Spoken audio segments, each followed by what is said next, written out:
Bonjour et bienvenue à tous sur cette vidéo. Florence avec vous, très heureuse pour partager sur un sujet que je trouve primordial. C'est comment mettre plus d'amour dans notre vie. Et notamment aujourd'hui, j'aimerais détailler un peu plus trois axes que je trouve principaux pour mettre plus d'amour dans nos vies. Et on a tous besoin, on a tous besoin de ça. Alors les trois axes, c'est vraiment déjà, ça démarre avec soi.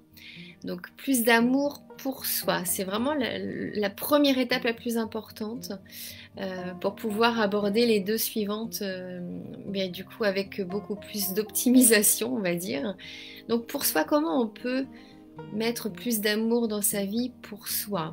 Mais déjà en prenant du temps pour soi. En prenant du temps pour soi, c'est pas toujours facile de prendre ce temps-là, puisqu'on a, voilà, on est tous dans des vies très chargées, très pleines d'objectifs, pleines de, en tous les cas, de souhaits qui sont très importants et c'est chouette, c'est très très chouette. Mais c'est facile du coup dans cette vie-là d'oublier, de s'autoriser à prendre un peu de temps pour soi. Et je le confirme par rapport à mon expérience, c'est très important, mais vraiment très important pour apporter un équilibre. Donc c'est déjà une première façon de se donner de l'amour à soi. La deuxième, il y en a quatre que je vais aborder aujourd'hui avec vous.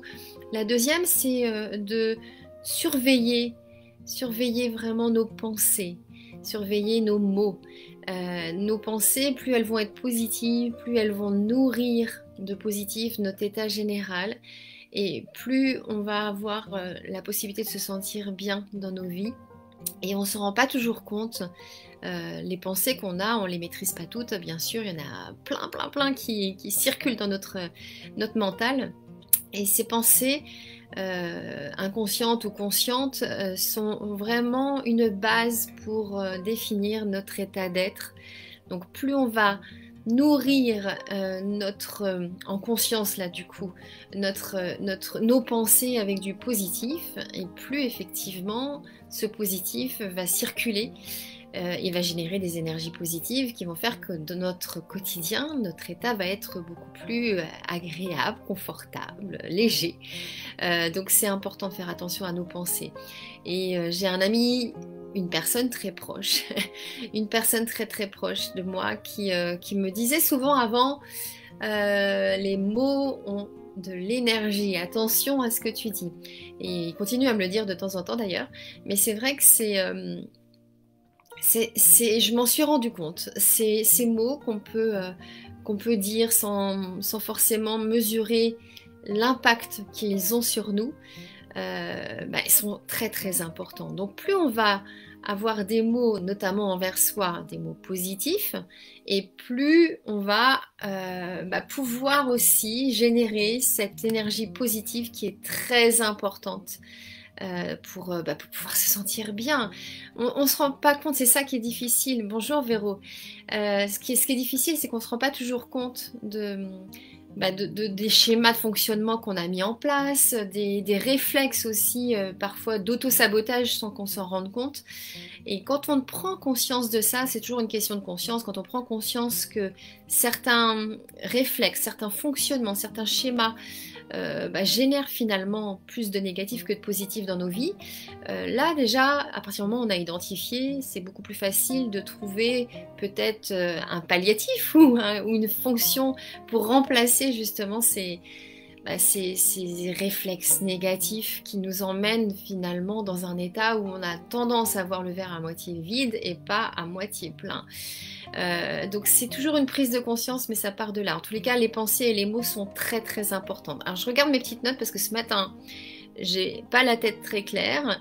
Ah oui, alors bien sûr, il y a une question aussi de bienveillance. Plus on va être bienveillant avec soi, c'est-à-dire que plus on va ne pas être dans le jugement de ce qu'on fait, de comment on réagit, de qui on est, de ce qu'on pense de soi, plus on va être dans aussi une approche gentille avec soi, donc beaucoup plus de tolérance, beaucoup moins d'exigence, plus on va forcément générer aussi cet amour pour soi. Je donne un exemple, par exemple, si vous vous êtes fixé quelque chose à faire et qu'au final, l'objectif n'est pas complètement atteint, c'est ok, c'est pas la peine de s'auto-flageller, puisque du coup là, on n'est pas du tout dans la bienveillance avec soi, mais plutôt de se dire qu'on a fait du mieux qu'on peut avec ce qu'on avait en tant que moyen aujourd'hui, et que voilà, la prochaine fois sera peut-être mieux, mais en tous les cas, rien n'est jamais parfait et c'est complètement ok.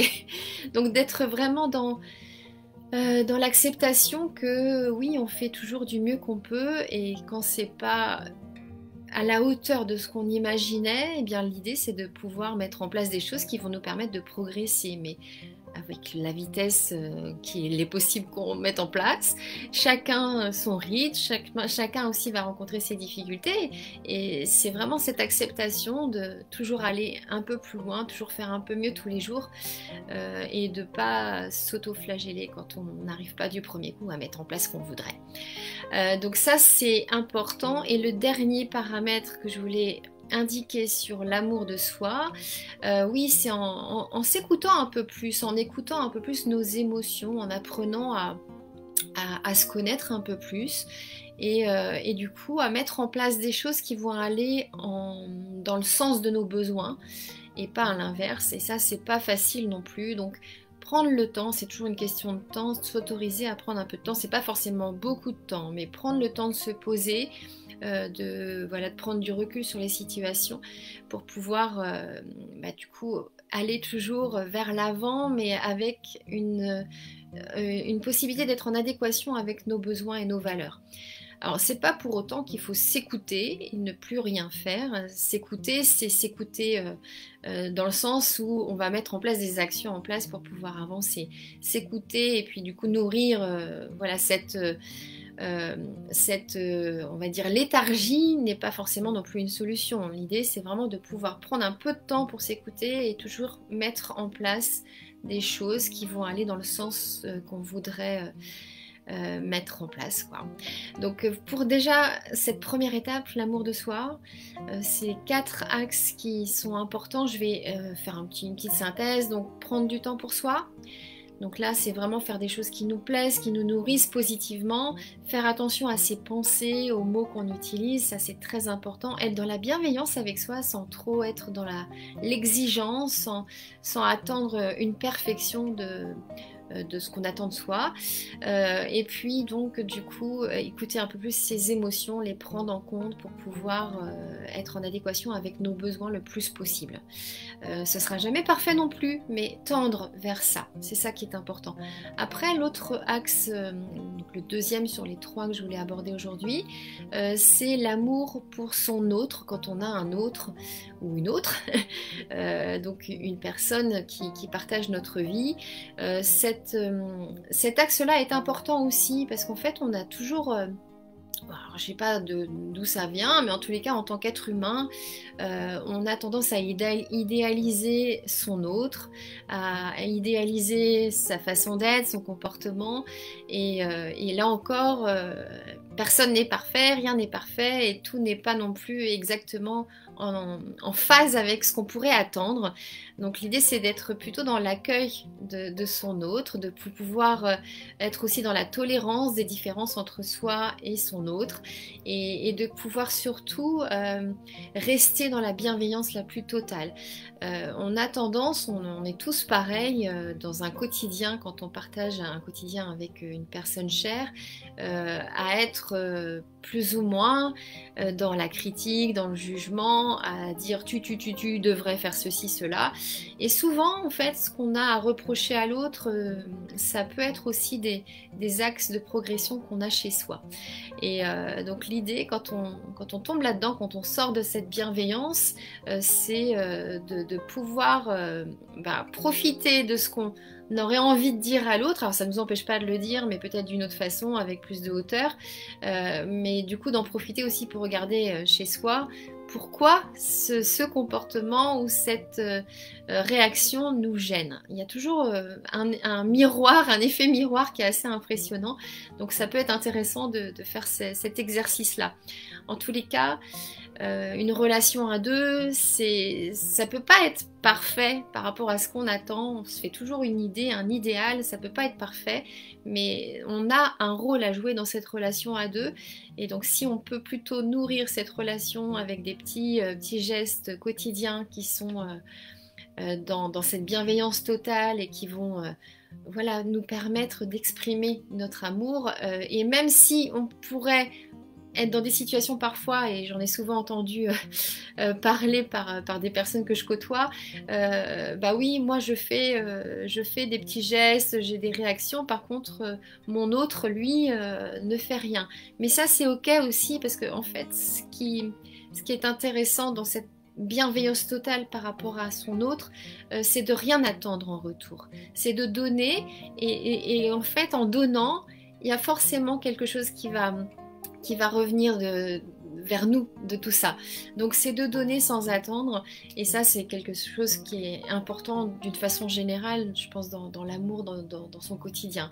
C'est de savoir donner sans attendre forcément un retour, en tout cas immédiat. On a toujours besoin, bien sûr, d'un retour. On a besoin aussi, nous, de nous nourrir, de recevoir de l'amour des autres. Mais donner de l'amour sans forcément attendre un retour immédiat, c'est très important, parce que c'est ce qu'on génère qui va faire que les autres aussi vont venir vers nous avec cette envie de nous apporter aussi beaucoup de bienveillance. Alors après, pour terminer, parce que je parle beaucoup, le troisième axe, c'est l'amour d'une façon générale pour autrui. Donc dans notre quotidien, dans notre vie de tous les jours, il y a plein de petits gestes qui peuvent à la fois du coup diffuser cet amour autour de nous et forcément nous nourrir aussi. En donnant de l'amour, on est aussi nourri nous-mêmes. Et c'est des petits signes, c'est des petits gestes, c'est un sourire, c'est plein de petites choses qu'on peut mettre en place dans notre quotidien. En tous les cas, de s'ouvrir à l'autre pour pouvoir, bien du coup, voilà, pouvoir diffuser cet amour et ressentir le bienfait que ça nous apporte. Toujours en partant du principe que l'autrui est une bonne personne. J'en ai déjà parlé de ça, mais c'est vrai que c'est en partant de ce principe-là, déjà on s'ouvre beaucoup plus facilement aux autres. Et puis après notre intuition, notre ressenti nous permettra de mesurer si cette personne, effectivement, si on va un peu plus loin dans le partage avec une personne en particulier, si cette personne est complètement alignée avec nos valeurs, avec qui on est, et si c'est le cas, c'est ok, et sinon, c'est pas grave, on passe notre chemin. Mais en tous les cas, de partir du principe que voilà, tout est possible, et que la personne en face de nous, c'est une bonne personne. Et ça, c'est déjà un regard positif sur notre entourage, sur notre environnement, qui, je trouve en tous les cas, qui permet de vivre des choses merveilleuses. Quand on se ferme, quand on a peur, quand on se protège trop, au final, ça nous empêche de vivre des choses, et c'est bien dommage. En tous les cas, je vous remercie. Je sais pas, j'ai pas trop de visu sur ce qui se passe sur ce live. Si vous êtes avec moi, merci pour votre écoute, c'est super chouette. Si vous souhaitez aussi partager en commentaire votre expérience, votre point de vue aussi sur ce sujet-là, je vous invite à écrire. Je vous répondrai avec grand plaisir. Et de la même façon, si vous pensez que des personnes peuvent être intéressées par ce sujet, je vous invite à partager cette vidéo autour de vous. Plus on sera nombreux à être dans cette ouverture du cœur, et plus, voilà, plus notre quotidien sera beau et agréable. Merci à vous, à très bientôt.